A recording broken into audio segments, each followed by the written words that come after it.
New tonight, the owner of two Omaha Mexican restaurants says he's complied with a subpoena from Homeland Security, requesting documentation of its employees.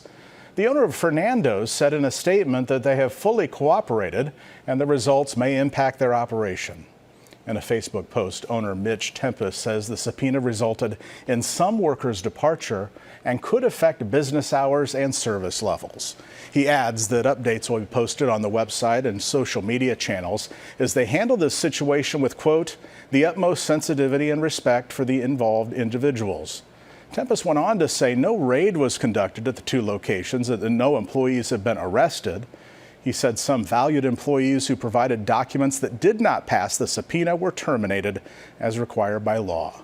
Fernando's first opened in 1993. Tonight, its website lists both Omaha locations as temporarily closed.